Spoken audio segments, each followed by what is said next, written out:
তাওয়াক্কুল কারমান নামে এক নোবেল বিজয়ী একজন মুসলিম, তাকে নোবেল পুরস্কার সুরিশ একাডেমি দিয়েছে। তো মাথায় হিজাব লাগানো, বোরকা পড়া। তাকে বলা হলো যে আপনি এগুলো পড়েন কেন, এটা কি আপনার সঙ্গে যায়? উনি বললেন, বনের পশুর গায়ে কোনো পোশাক নাই, বনের পশু তার গায়ে কোনো পোশাক নাই, আমি মানুষ, আমার গায়ে পোশাক, আমাকে ঢাকতে হবে, এটাই হলো আমার সভ্যতা, এটি আমার ব্যক্তিত্ব। কিন্তু আজকের দুনিয়া কি ঢেকে রাখার দুনিয়া না খুলে রাখার দুনিয়া? চামড়া দেখানোর দুনিয়া আজকে সভ্যতায় রূপ নিয়েছে। নগ্নতা আর সভ্যতা এক নয়। যেখানে সভ্যতা থাকবে সেখানে নগ্নতা থাকবে না, আর যেটা নগ্ন সেটা কখনো সভ্য হতে পারে।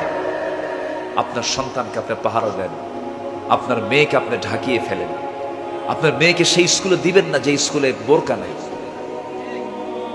আপনি সেই সন্তানকে সেই প্রতিষ্ঠানে ভর্তি করাবেন না যেখানে ইসলামের চর্চা হয় না, দরকার নাই। যেখানে ইসলাম চলে যাবে, যেখানে দিন চলে যাবে, সেই জায়গায় যাওয়ার কোনো দরকার। সম্মানিত ভাইরা, আমাদের লিডার আমরা পেয়েছি, আমরা এক আল্লাহকে নিয়ে থাকতে চাই, আমরা এক মাবুদ কিনে থাকতে চাই, আমাদের এক নেতা কিনে আমরা থাকতে চাই। আমাদের এক মাহবুদ, তিনি কে? জোরে বলেন, তিনি আমার কে? আর আমাদের একজন লিডার, তিনি হচ্ছেন মুহাম্মদ সাল্লাল্লাহু। তিনি কি আমাকে কম মহব্বত করেন না বেশি মহব্বত করেন? এই পৃথিবীতে মানুষের মধ্যে যত মানুষ পৃথিবীতে এসেছে এবং আসবে, এর মধ্যে আমাকে আপনাকে বেশি মহব্বত করার মানুষ কে বলেন?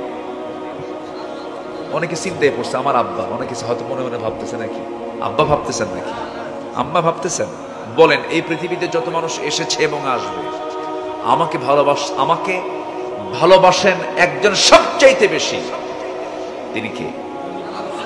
আরো জোরে বলেন, আল্লাহ সাল্লাল্লাহু আলাইহি ওয়াসাল্লাম।